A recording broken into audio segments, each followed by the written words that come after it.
Hello everyone, my name is Kehan Zhang. I'm a junior student from the University of Michigan, major in biomedical engineering.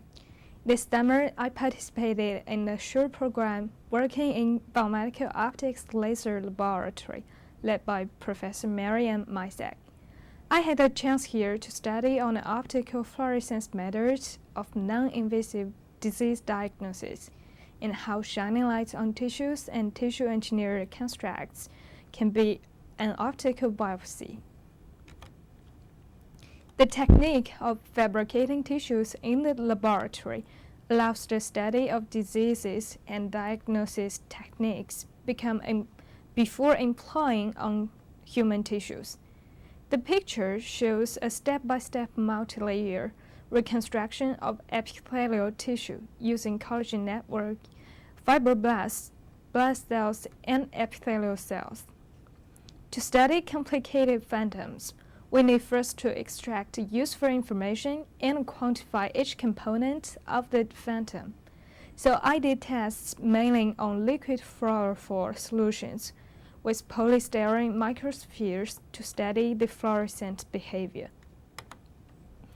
The current golden standard of disease diagnosis is histology, which assesses the tissue's growth. However, histology is destructive, time-consuming, and qualitative. Therefore, new monitoring methods are needed. One possible optical solution is fluorescence sensing, which is what I did in this lab. There are plenty of autofluorescent molecules in human bodies like NADH, FAD, collagen, elastin, keratin, and so on. They are important molecules to trigger cell development.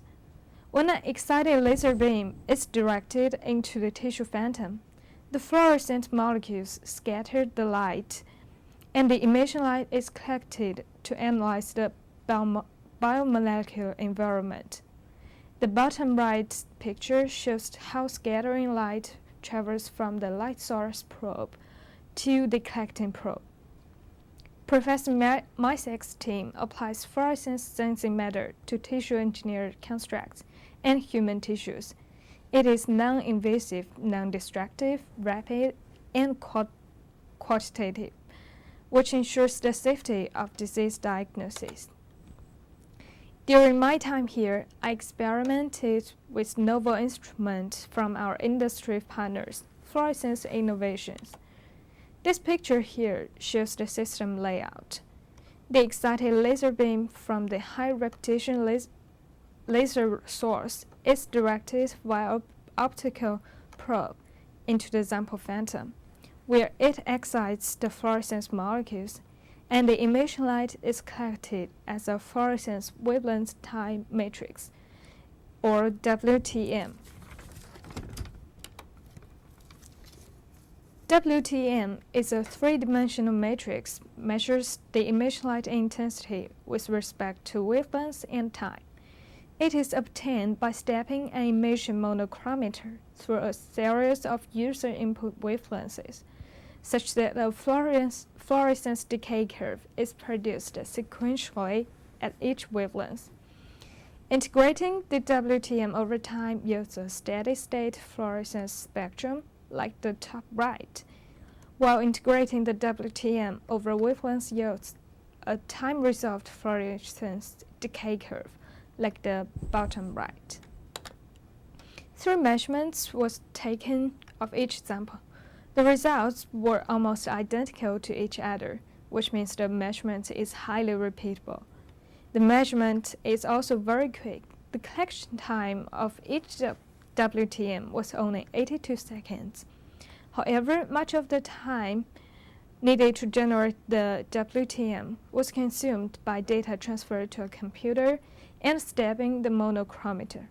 Future potential of optimized components on the range of 2 seconds or so will be much better and more suitable for clinical translations. The research so far suggests that the system will perform rapid, repeatable, and accurate measurements of time and wavelength resolved fluorescence in biomolecular environment. Future work is mainly about conducting experiments on tissue engineered construct mimicking human tissues, or even on real human tissues. System translation to a portable, clinically compatible unit is also expected in the future. As the projects here are multidisciplinary, I get much help from faculties from the medical school and the hospital, as well as from the industry and the graduate students in our lab. Here, I want to give my acknowledgement to all of you, especially to Professor Marianne and the SURE program. Thank you all for giving me this opportunity to experience research work in lab. Thank you for listening. Yeah.